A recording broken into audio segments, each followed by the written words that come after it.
It's been a day since the new update dropped, and already we're seeing the full power of TFT's latest descendant Serena, bringing the power level of weapons to an all-new high. If you're not sold on what she can do just yet and unsure if she's worth that farm, well, how about if I told you she casually more than triples your damage from a single skill? Yeah, now I have your attention. So in today's video, we'll be looking at how I've been running my mobbing Serena, talking all the juicy bits that work well in combination, her overall playstyle in this build, how she can get away with running essentially an unlimited supply of rockets, and lastly, all that gear that you need to be able to make it work. If that all sounds good to you, then let's get to it. Alright, so since this is the first time that we brought Serena to the channel in her live form, let's start talking about her kit and just briefly break down essentially how this all works in tandem. Her passive is going to be Divinity. While you are in the air, you essentially get an increase to the amount of attack that you do have, so this is going to be a basic attack for firearms, as well as explosive attack. We also get an increase to our accuracy, a reduction in our recoil, and also a damage reduction while we are airborne, so it makes the most sense for us to stay in the air as long as possible.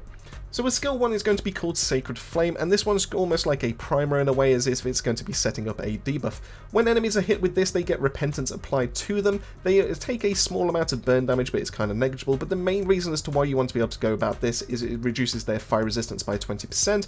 It also has a 10% chance when they are struck by a firearm to be able to give you 3% of your total ammo back, which is quite huge. And on top of that, if you do kill the enemy when they are being affected by repentance, they then dedicate and spread this around to other enemies that are within a 7 meter radius as standard, and this can go all the way up to 10.5 meters to be able to spread this around, similar to how Contagion works for Serena.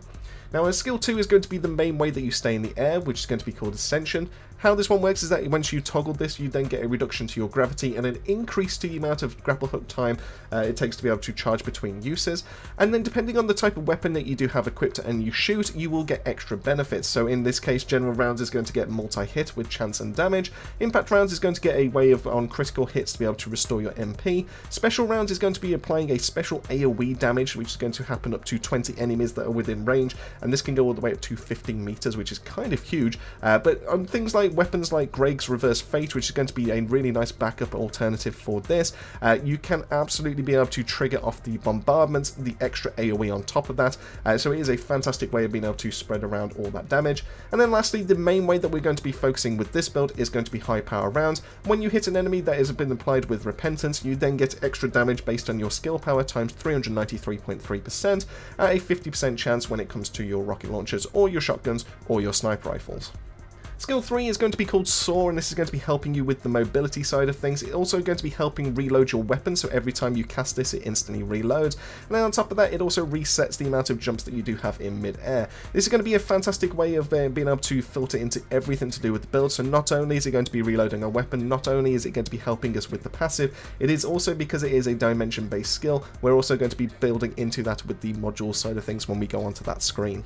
And then lastly is going to be our DPS phase damage dealer, which is going to be Redemption. Now, while this one doesn't do any damage by itself, when you cast this in the air, you get Redemption's Judgment. For 13 seconds, you do have an extra damage, like AoE, that's going to be applied to every single shot, regardless of the weapon that you do actually use. So whether you use this on rocket launchers or general round like an SMG, you will be applying that extra AoE, and this damage is increased by the amount of max HP that you do have for Serena, so it makes the most sense to go into as much HP with her as possible, and then it's just a massive amount of damage. This is going to be the main way to increase everything that you will be chucking out. This is a huge damage increase. I cannot state this enough. It is absolutely worth being able to try and have this as much uptime as possible. So that is the kit, and let's start talking about the modules that are going to be slotted into this to be able to start breaking this down. Now, of course, we did mention about how her skill 4 is going to be leaning into HP as much as possible. So in this case, we have grabbed increased HP as well as Stim Accelerant to give us the biggest increase for the 2 slots when it comes to HP. We have increased this even further with Overwhelming HP, because this takes our max shield stat and puts it to 1, and that increases our max HP by 19.8% of that value that's been taken away. We do increase this even further with some nice quality of life when it comes to amplification control, because most of the abilities when it comes to skill 1 and skill 2 can only be increased by 50%. We can only go into amplification control to go for that 51.7%, but on top of that, it also increases our max shield by 36.5%, giving us an even bigger bonus when it comes to overwhelming HP, which then filters into even more DPS when we cast our skill 4. So some really nice synergy by going into those 4 modules right there. We have gone for Maximize Conservation, which is primarily there to be able to help us with Ascension, so we can stay in the air as long as possible, and being able to reduce the amount of MP that it's going to be taking away every single second. So the longer we are in the air, the more damage we're going to be dealing, the more bonuses we essentially get, and then Ascension can be just used as long as possible, and we don't have to worry about landing or being able to restock ourselves up with those lovely little blue balls that exist on the floor.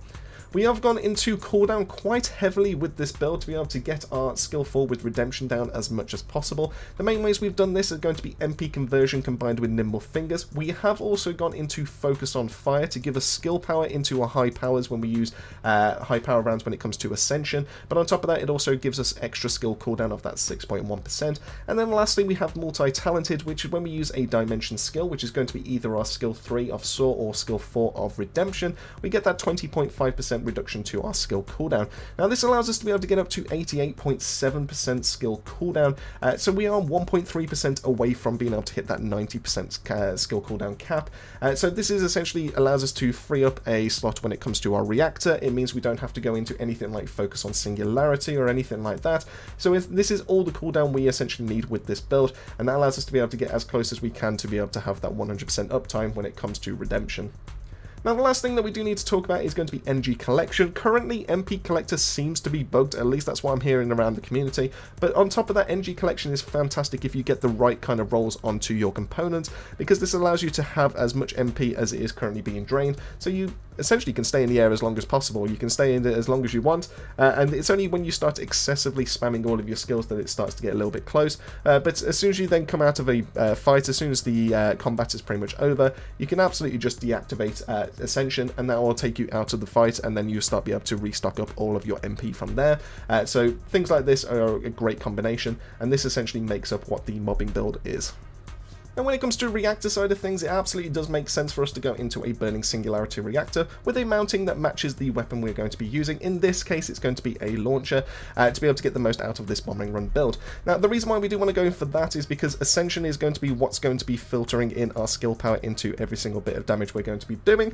So therefore, skill 3 and skill 4, we're not really going to be seeing much of a benefit or any kind of return from going into skill power for those. So therefore, going into Dimension isn't going to be the play, at least in the case of not going into a red mod. Now when it comes to sub-rolls, while usually going into skill cooldown probably would have been the play to go for, because we're already 1.3% away from hitting that skill cooldown cap, it doesn't make the most sense for us to be able to lean into that. That allows us to be able to free up an extra roll, and allows us to be able to go into skill cost as well as skill duration up. Being able to have a combination of these allows us to be able to have Ascension up for much longer, and being able to help us out with our MP side of things, and then the skill duration up is going to help us out with our skill 4, so that we can have almost that 100% uptime when it comes to maximizing our DPS phase. Now components wise, we do have some decent slots in here, but absolutely the best in slot to be able to go for this build is going to be Ascending Armory. The reason why we want to go for this is it does have some fantastic rolls built into this. Every single one of these pieces has a roll into max HP, which is going to be helping us out when it comes to Redemption to be able to maximize our DPS phase, so it's absolutely huge there. Gives us more than enough when it comes to survivability, so we can absolutely get to like 23,000 HP and higher, depending on obviously what level you are. So for example, in my current build, you can see I'm currently at 23.2, but I am only level 24, so this absolutely will be getting higher based on that. On top of that, it does also allows us to be able to get an extra roll into max HP on that auxiliary power.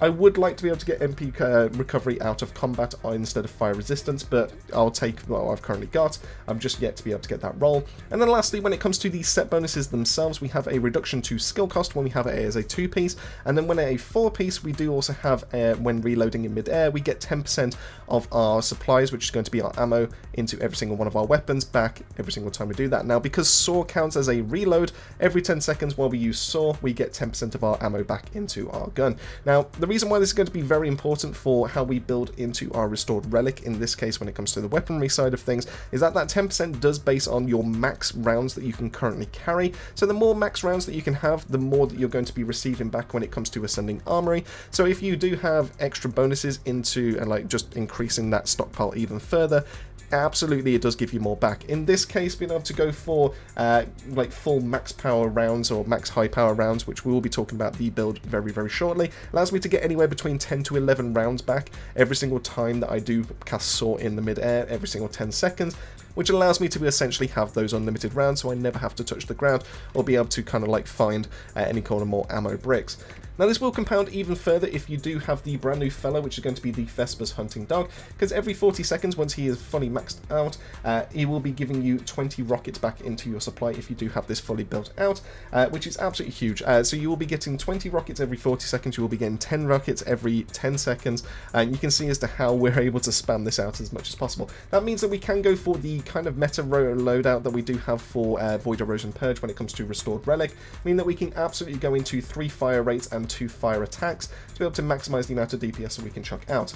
Now if we do swap over to the stats here, you can see that my fire rate is currently sitting at 272 rounds per minute, and that allows me to absolutely just kind of like crank out some of these rockets. So you've seen some of the clips that are going to be sitting in the background, just firing all these rockets off, and that is the reason why I do call this the bombing run build, because you absolutely can spam explosives pretty much everywhere. Now in terms of the builds, this is going to be the one that I would recommend for you. It is slightly different from what you do run in Void Erosion Purge. The main things that you will be noticing slightly different is that I've taken off a radius mod, and I think there was something else that I did take off, possibly something that was helping out with the fire attack, but I have put in expand high power magazine and compulsive high power rounds. Now the reason why we have to go for these is that it increases the amount of max rounds that you can currently carry. This allows you to be able to get 110% increase to the amount of rounds that you can carry, and that is what is going to be restocking, so we get even more rockets back from our ascending armory, as well as being able to get from the Vesper's dog as well. So this is what's kind of currently stocking us up. Unfortunately it does come at the cost of a little bit of movement speed, but to be fair, because of how we kind of move about with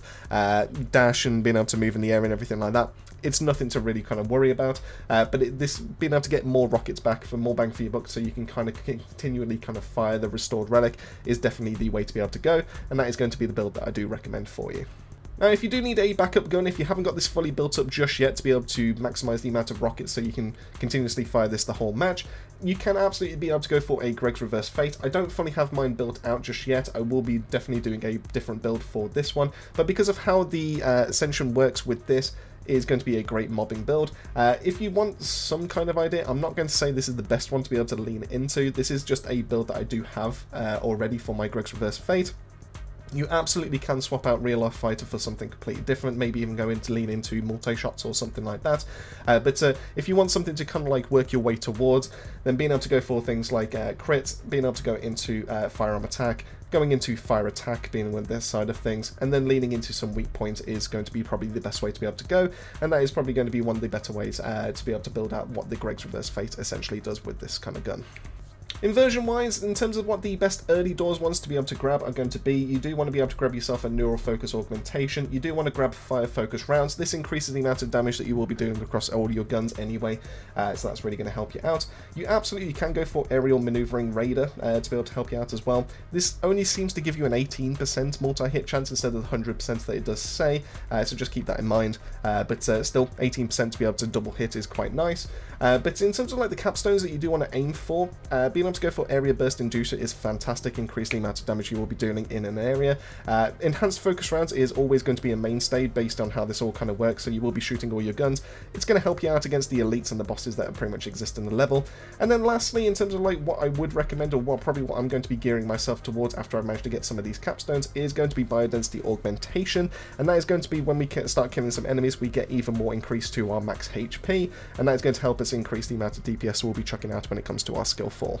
Now lastly is the brand new Arche Tuning, which is going to be kind of looking at being able to increase the amount of DPS that we can do when it comes to our skill 4, as well as being able to maximize out our weapon side of things when it comes to our firearm attack. So in this case we do want to be able to go all the way up here if we're able to grab firearm attacks. It does pass through the bonus firearm attack versus Colossus, but that will be something that I'll do on a separate build, so I will be doing over here. But essentially what you want to be able to lean yourself towards is getting the enhanced firearm attack right here, so you can maximize the amount of damage you will be doing, and then being able to grab yourself the extra node that's over here. Lastly, you do want to make your way towards extra HP, so in this case you do want to go downwards here and then just essentially work your way down towards enhanced max HP. You will have enough points to be able to do this. I have already kind of like mapped this out, where if you manage to get 40 points, so as you start leveling, essentially just follow that path, get yourself to the max HP, gives yourself more sustain, and also increases the amount of damage that you will be dealing with your skill 4. So the last section I just kind of wanted to show off is the difference between activating your skill 4 when it's on and when it's off. Just being able to kind of talk about why the DPS phase is what it is. So to give you an idea, let's activate our Ascension. Let's start in the air and let's fire one single rocket. So you can just get an idea as to how good that is. we're looking at around about 31.8 mil. Now, of course, this can fluctuate because we do have things like crits, we do have damage over time, things like that, to be able to factor in. But 31.8 mil per rocket is pretty respectable. So we do have our fire focus round still active, so let's activate this, cast ourselves into the air, activate our skill 4, fire one single rocket. Let's just see all the juicy goodness that just kind of comes out of this. And yeah, it's not really comparable, is it? It's a huge increase. So yeah, I just kind of wanted to give you like an example as to why this skill 4 is just as broken as it kind of sounds. And yeah, you absolutely do want to lean into as much HP as possible. And with all that out of the way, that wraps it up on my breakdown for Serena's bombing run build, possibly one of the best mobbing builds we currently have, as long as you have the clearance that is overhead. Serena's opened up so much for weapon diversity, along with all the new multi-hit mods, making even the Fallen Hope viable in its current state. Right now, she probably is the best Descendant in the game, and if they did all this for her, I can't wait to see what Blair's going to get next month for his ultimate. But this is the section I want to hear from you. What are your thoughts on the new update? Have you had any luck farming Serena yourself? And lastly, who's ready for the bossing and skill-based builds that are being cooked up in the meantime? Let me know all that and more down below. Massive thank you for making your way to the end of the video. As I always say, keep yourself safe, keep yourselves well, and I'll see you all on the next video.